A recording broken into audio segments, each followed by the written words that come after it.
Hello friends, स्वागत है आपका अपना YouTube channel knowledge top king में। मेरे दोस्त, आज है मिडवाइफरी का क्लास 11। समझ लीजिए, एकदम नए जोश के साथ हाजिर हैं हम, और आप भी जोश जुनून के साथ तैयारी कीजिए। हम 1 से लेकर के 10 तक मिडवाइफरी का क्लास हम ले चुके हैं, जिसको कि बिल्कुल सरल और आसान भाषा में हम समझाए हैं, और उसका टेस्ट टेलीग्राम पे ले रहे हैं रेगुलर। समझ लीजिए, और उसमें जो भी न्यू स्टूडेंट है, एक बार हमारे टेलीग्राम लिंक से ज़रूर जुड़िए, जहाँ पे बिल्कुल फ्री पीडीएफ मिलेगा और बिल्कुल फ्री टेस्ट मिलेगा, फ्री क्लास मिलेगा। और लिंक पे जुड़ करके देखिए कि जितना भी एनएम सिस्टर वहाँ जुड़े हुए हैं, उसका टेस्ट में परफॉर्मेंस देखिए, ज़बरदस्त परफॉर्मेंस है। उसका परफॉर्मेंस देख करके आपके अंदर में एक जोश जुनून जग जाएगा। आज ही हमारे टेलीग्राम लिंक से जुड़िए। और हाँ, जो भी न्यू स्टूडेंट है, चैनल को जब सब्सक्राइब करते हैं तो बेल आइकन को जरूर दबा दीजिए, क्योंकि हम जो सुबह टेक्निकल क्वेश्चन देते हैं 12 बजे से पहले हम टेक्निकल क्वेश्चन देते हैं। उसका एक टाइम फिक्स नहीं किए हैं कि हम कब टेक्निकल क्वेश्चन आपको हम देते हैं, तो 12 बजे से पहले हम दे देते हैं। तो जब आप बेल आइकन दबा कर रखिएगा तो आपको नोटिफिकेशन मिल जाएगा, जिससे कि आप देख लीजिएगा। और शाम में हम नॉन टेक्निकल क्वेश्चन देते हैं, यानी सुबह टेक्निकल क्वेश्चन, ध्यान दीजिएगा, सुबह मॉर्निंग में टेक्निकल क्वेश्चन और शाम में नॉन टेक्निकल क्वेश्चन, दोनों मिला करके टेलीग्राम पे हम रेगुलर टेस्ट लेते हैं, जिससे कि बच्चा पढ़ करके जबरदस्त परफॉर्मेंस कर रहा है। यदि एक सीट पक्का करना है आपको, यदि एग्जाम में चाहते हैं बेहतर परफॉर्मेंस करने के लिए, तो आज ही हमारे टेलीग्राम लिंक पे जुड़िए, जहाँ कुछ भी पैसा नहीं लगता है, बिल्कुल आसान और साफ सुथरा। बिल्कुल टेस्ट जो लेने का तरीका बिल्कुल आसान और साफ सुथरा है, जहां स्टूडेंट लगातार परफॉर्मेंस कर रहे हैं। जो भी न्यू स्टूडेंट अभी तक नहीं जुड़े हैं, तो समझिए आप एक कदम दूर हैं। अरे आपका ध्यान किधर है? यहाँ टेलीग्राम पे रेगुलर टेस्ट फ्री है भाई, इधर जुड़िए, वरना पछताने के सिवा कुछ नहीं मिलेगा। क्योंकि आपको पता होगा कि अब जो भी न्यू एएनएम की बहाली आने वाला, उसमें एग्जाम होने वाला है। इसलिए एग्जाम यानी बाढ़ आने से पहले यदि बांध के तैयारी करना है, यानी एग्जाम आने से पहले यदि आपको पूरी तरह तैयार होना है, प्रिपेयर रहना है, तो आज ही हमारे टेलीग्राम लिंक से जुड़िए और रेगुलर टेस्ट दीजिए। वहां देखिए स्टूडेंट का परफॉर्मेंस। थोड़ा सा हम परफॉर्मेंस आपको बता देते हैं। 25 क्वेश्चन लेते हैं, जिसमें टेक्निकल और नॉन टेक्निकल दोनों रहता है। सुन लीजिए, जिसमें स्टूडेंट 1 से लेकर के 5 तक, 1 से लेकर 5 तक 25 में 25, 25 में 25 सब स्टूडेंट्स हम पहले पूछ लेते हैं। आप वादा कीजिए, सब स्टूडेंट वादा करता है। और 1 से लेकर के 20 तक, 1 से लेकर 20 तक आप जब देखिएगा रिजल्ट ना, 1 से 20 तक में मिनिमम 23 रिजल्ट। 25 में 23 समझ रहे हैं आप कितना नंबर है? लगभग करीब के आसपास है। वो भी समझ लिए टॉप 20 में, टॉप 20 तक जल्द ही आपको 25 में 25 नंबर देखने के लिए मिल सकता है। एक आध क्वेश्चन मिस हो जाता है टेस्ट में, गलती किसी का आंसर हो जाता है, जिसके वजह से बच्चे का 24 नंबर आता है, वरना 25 में 25 स्टूडेंट लाने वाले हैं। तो मेरे दोस्त, अभी तक टेलीग्राम से नहीं जुड़े हैं तो आज ही जुड़िए और बेल आइकन को जरूर दबा लीजिए, जहां पे टेक्निकल नॉन टेक्निकल बिल्कुल फ्री में सभी एएनएम सिस्टर की तैयारी कराया जाता है। यदि आपको एक सीट पक्का करना तो आज ही जुड़िए। अब आपको समझाने के लिए मेरे पास टाइम नहीं है, अब हम चलते हैं आज के क्वेश्चन के ऊपर। क्योंकि हम समझा इसलिए देते हैं कि नए नए स्टूडेंट जब आते हैं तो उसे कंफ्यूजन होने लगता है। लिंक कहाँ, ये समझ लिए, लिंक मिडवाइफरी क्लास 1 या फिर क्लास 2 में देखने के लिए आपको मिल जाएगा। जहां पे आप कमेंट करते हैं वहीं पे पिन कर दिए हैं। चलिए शुरुआत करते हैं फर्स्ट क्वेश्चन से।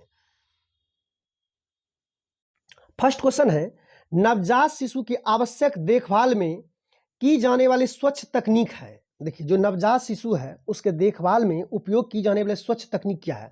पहला बात तो हाथ साफ होना चाहिए एकदम, बिल्कुल ये बात सही है। नवजात की जब आप देखभाल कर रहे हैं तो हाथ क्या होना चाहिए? डॉक्टर के पास जाने का मतलब समझ लिए सबसे शुरुआती हो जाता है स्वच्छता, यानी साफ सुथरा। ठीक है, तो हाथ क्या होना चाहिए? एकदम बिल्कुल साफ होना चाहिए। स्वच्छ पेरिनम, अब देखिए पेरिनम क्या होता है ये समझ लीजिए, हम पिक्चर के माध्यम से समझा देते हैं आपको। ये रहा, हम पिक्चर बना देते हैं आपको, ठीक है। देखिए ये है, हम पिक्चर थोड़ा सा इसका कलर चेंज करते हैं। देखिए ये है एनस, ठीक है, और ये है यूनी, समझ लीजिए, ठीक है। ये है एनस, आप समझ रहे हैं हम किसका पिक्चर बना है। ये है एनस और ये है यूनी। यहां तक का जो भाग होता है ये, यही पेरिनम कहलाता है, ठीक है।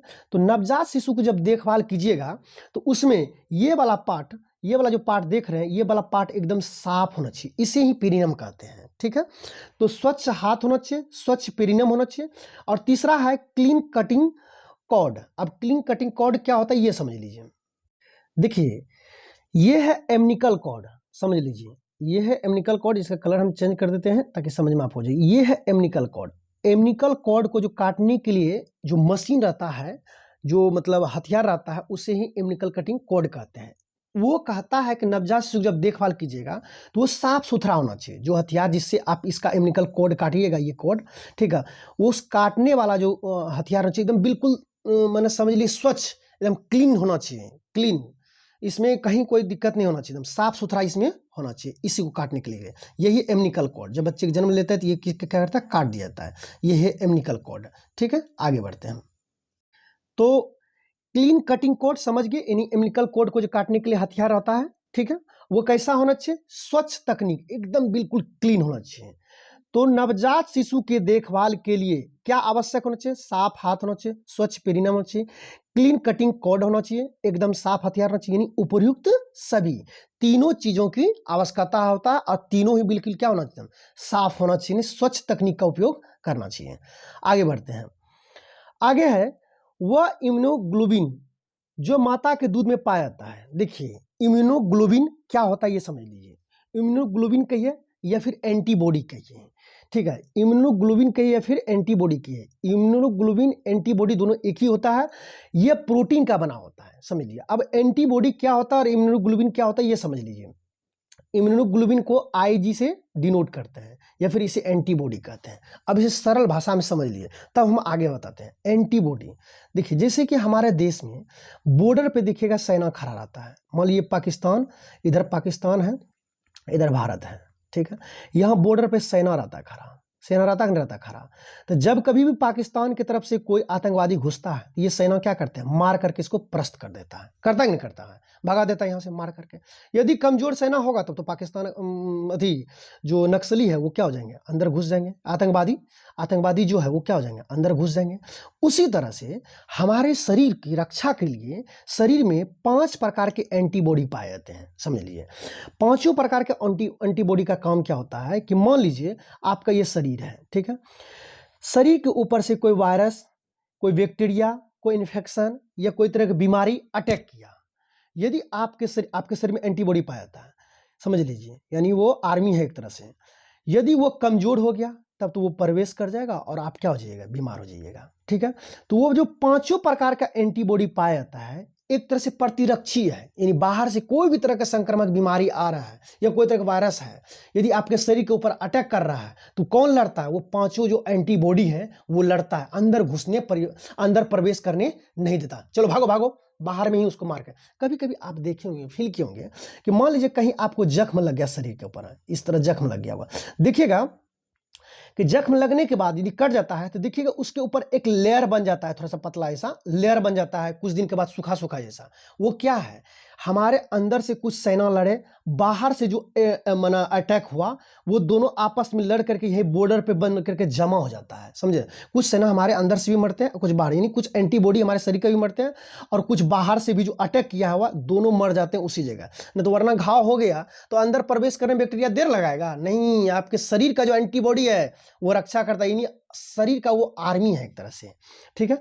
तो 5 प्रकार के एंटीबॉडी में से कहा जाता है कि कौन सा एंटीबॉडी यानी कौन सा इम्यूनोग्लोबिन माता के दूध में पाया जाता है। देखिए माता का जो दूध में पाया जाता है 5 प्रकार में से वो ग्लोबिन ए पाया जाता है, ठीक है, इम्यूनोग्लोबिन ए पाया जो माता के दूध में पाया जाता है, ठीक है। 5 प्रकार के कौन कौन होते हैं हम क्लियर कर देते हैं आपको हम। देखिए 5 प्रकार के एंटीबॉडी के बारे में हम बता देते हैं। देखिए जिसमें से कि 3 एंटीबॉडी आपका ऑलरेडी दिया हुआ है, 1, 2 और 3, ठीक है।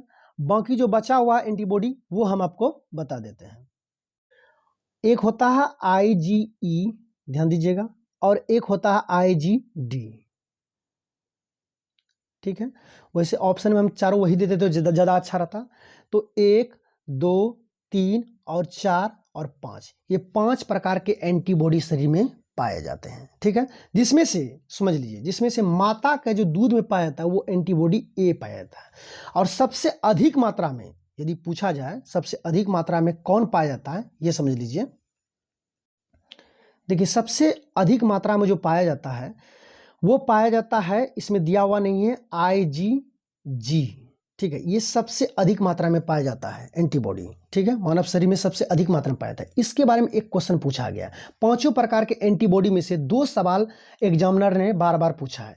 पहला ये पूछा है कि माँ के दूध में कौन सा पाया जाता है, तो ये पाया जाता है। ठीक है, दूसरा पूछा गया सबसे अधिक मात्रा में कौन पाया जाता है, तो ये पाया जाता है। और तीसरा इसी से क्वेश्चन जो सबसे इंपॉर्टेंट पूछा गया है आईजी से, कहा गया है कि यानी हीमोग्लोबिन जी से लेकर के कि वह कौन सा एंटीबॉडी है जो मां के प्लेसेंटा को पार करते हुए बच्चे में प्रवेश कर जाता है, कि यही पार करता है। ठीक है, यानी इम्यूनोग्लोबिन जी, इम्यूनोग्लोबिन जी जो है यही है जो एंटीबॉडी जो कि मां के प्लेसेंटा को पार करते हुए बच्चे में प्रवेश कर जाता है। ठीक है, तो दो तरह का हम आपको बताए, टोटल मिलाकर 5 एंटीबॉडी में से 2 एंटीबॉडी जो क्वेश्चन एग्जाम में बार बार पूछा है। एक पूछा है आई ए को लेकर के और एक पूछा है जी को लेकर के। ठीक है, और पांचों हम आपको क्लियर कर दिए, समझ लीजिए। जिसमें 1 2 3 दिया हुआ है और जी और डी नहीं दिया हुआ, यानी आई जी और आई जी डी, ये पांचों प्रकार में से 2 क्वेश्चन पूछा गया, जो कि दोनों हम कवर कर दिए। ठीक है, आगे इसी संबंधित हम क्वेश्चन भी लिए हैं ताकि इससे छूटे नहीं, क्योंकि हम कभी कभी बता देते हैं और उसको ध्यान से लेकर के रखता नहीं है स्टूडेंट, फिर वो क्वेश्चन छूट जाता है। देखिए, पूछा गया है इम्यूनोग्लोबिन जो प्लेसेंटा को पार कर सकता है और विकासशील भ्रूण में मां की प्रतिरक्षा को स्थानांतरित कर सकता है, तो ये ऑप्शन नंबर क्या हो जाएगा, ए यानी जी, इम्यूनोग्लोबिन जी, यानी मां के प्लेसेंटा को पार करके बच्चे में जो चला जाता है प्रतिरक्षी है, एक तरह से क्या है, एंटीबॉडी है, तो वो क्या है, जी। तो दोनों याद रखिएगा, दूध में जो पाया जाता है वो ए, और मां के प्लेसेंटा को पार करके जो चला जाता है वो चला जाता है जी। एंटीबॉडी कितने प्रकार के होते हैं, 5 प्रकार के होते हैं, जिसे हम इम्यूनोग्लोबिन कहते हैं, यानी आईजी कहते हैं। ठीक है, बच्चे में अस्थायी दांत डैश आयु में दिखाई देते हैं, यानी बच्चा में जो अस्थायी दांत पहली बार आता है वो कितनी वर्ष में दिखाई देते हैं, तो बच्चा में अस्थायी दांत जो पहली बार दिखाई तो वो 6 वर्ष में दिखाई देता है। कब दिखाई देता है, तो 6 वर्ष, ध्यान रखिएगा। आगे क्वेश्चन है भारतीय रेड क्रॉस सोसाइटी की स्थापना कब हुआ, तो ध्यान रखिएगा रेड क्रॉस सोसाइटी का स्थापना 1920 में हुआ है। भारतीय रेड क्रॉस सोसाइटी का स्थापना कब हुआ है, 1920, इसे याद रख लीजिएगा। ठीक है, आगे बढ़ते हैं। कहता है कौन सा टीका जन्म के तुरंत बाद, देखिए हम थोड़ा सा यहाँ पे बार बार क्लिक इसलिए करते हैं कि एक बच्चे ने हमें कमेंट करके बताया कि सर आवाज़ धीरे धीरे आते आते कम हो जाता है। देखिए नॉइज रिडक्शन हम लगाए हुए हैं, इसी की वजह से क्या होता है कि आवाज़ आपको शुरुआत में ज़्यादा सुनाई पड़ता है, धीरे धीरे वो कम हो जाता है। जब इसे एक बार इसे क्लिक करके छोड़ देते हैं तो फिर वो आवाज़ क्या होता है, बिल्कुल सही हो जाता है। ठीक है, तो कौन सा टीका जन्म के तुरंत बाद नवजात शिशु को लगाया जाता है, देखिए जन्म के तुरंत बाद जो नवजात को शिशु को लगाया जाता है वो टीका होता है बीसीजी, ध्यान दीजिएगा बीसीजी। अब ये बीसीजी टीका क्यों लगाया जाता है समझ लीजिए। टीबी सुने होंगे, टीबी रोग या तपेदिक रोग की रोकथाम के लिए बच्चे को बीसीजी टीका लगाया जाता है, बीसीजी। अब इसके बारे में क्वेश्चन कई बार फुल फॉर्म को लेकर के पूछा गया है। ठीक है, बीसीजी, और यदि पूछ ले कि बीसीजी जो टीका लगाया जाता है तपेदिक रोग के लिए लगाया जाता है, ठीक है, टीबी के लिए पूछ ले कि टीबी रोग किस बैक्टीरिया का कारण होता है, तो माइक्रोबैक्टीरियम ट्यूबरकुलोसिस, ध्यान रखिएगा माइक्रोबैक्टीरियम ट्यूबरकुलोसिस। टीबी किस बैक्टीरिया का कारण होता है, माइक्रोबैक्टीरियम ट्यूबरकुलोसिस। इसे हम इसलिए कवर किए, इससे 3-4 क्वेश्चन पूछा गया, एकदम सिलेक्टेड। पहला बात कि कौन सा टीका जन्म के तुरंत नवजात शिशु को लगाया जाता है, तो बीसीजी। ठीक है, तो क्यों लगाया जाता है, तो तपेदिक रोग यानी टीबी रोग की रोकथाम के लिए। ठीक है, अब पूछता है कि बीसीजी का फुल फॉर्म क्या होता है, देखिए बेसिलस कैमेट ग्यूरिन। ठीक है, बेसिलस कैमेट ग्यूरिन। ठीक है, और जो टीबी किस बैक्टीरिया के कारण होता है, तो माइकोबैक्टीरियम ट्यूबरकुलोसिस। अब देखिए इसमें थोड़ा सा समझ लीजिए बेसिलस का मतलब क्या होता है, बीसीजी समझ में आ जाएगा। देखिए इसमें जो कालमेट है और ग्यूरिन है, ये दोनों वैज्ञानिक है जिन्होंने की टीबी की रोकथाम के लिए टीका को विकसित किया है। बेसिलस का मतलब होता है जीवाणु, ध्यान दीजिएगा बेसिलस का मतलब क्या होता है, जीवाणु। ठीक है, तो बेसिलस कालमेट ग्यूरिन, जिसमें कि 2 वैज्ञानिक है जिसने कि टीबी की रोकथाम के लिए इस टीका की खोज किया है, उसके विकास में योगदान दिया है। ठीक है, तो हमें उम्मीद है कि आप समझ गए होंगे। इसमें से ये भी क्वेश्चन पूछा है, फुल फॉर्म में क्वेश्चन पूछा है, बैक्टीरिया कौन है ये भी क्वेश्चन पूछा है, ये 3 क्वेश्चन इससे क्वेश्चन पूछा, इसलिए घोट जाइएगा। ठीक है, बीसीजी बेसिलस कालमेट ग्यूरिन, जिसमें 2 वैज्ञानिक ही हैं, कालमेट और ग्यूरिन। आगे आगे है काली मौत यानी ब्लैक डेथ, यानी काली मृत्यु किसे कहते हैं? देखिए काली मौत या ब्लैक डेथ प्लेग को कहते हैं, समझ लिए। ये प्लेग एक तरह से महामारी बीमारी है, ये बहुत ही पुराना महामारी है, समझ लिए। अब ब्लैक डेथ इसे कहा क्यों जाता है ये समझ लिए। जब ये महामारी से लोग ग्रसित होता है ना, तो उसका त्वचा जो है धीरे धीरे काली पड़ने लगता है। जब मर जाता है तो उसका धीरे धीरे त्वचा क्या होता है, काली पड़ जाता है। और ये बहुत ही खतरनाक बीमारी है, ये समझ लीजिए कि छोटा मोटा बीमारी नहीं। ये जब बीमारी फैलता है ना, तो समझ लीजिए कि गांव से गांव तक निपटारा कर देता है, एकदम लंबा लंबा समझ लीजिए कि बीमारी ये अपना जगह जब पसारता है ना।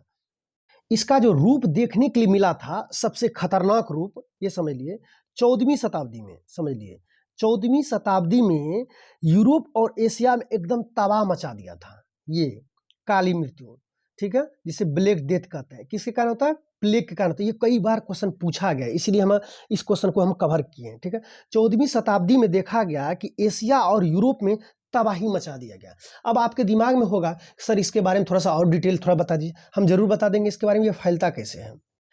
पहले आप समझ लीजिए कि इसका जो वाहक होता है वो यर्सीनिया पेस्टिस या फिर संक्रमक पिस्सू, संक्रमण पिस्सू। पिस्सू देखिए मेन रूप से इसका पिस्सू ही मूल रूप से इसका फेमस है। देखिए ये चूहा है, ठीक है, इस चूहा के ऊपर छोटे छोटे छोटे छोटे जो है पिस्सू पाए जाते हैं, यही पिस्सू पाए जाते हैं, ठीक है।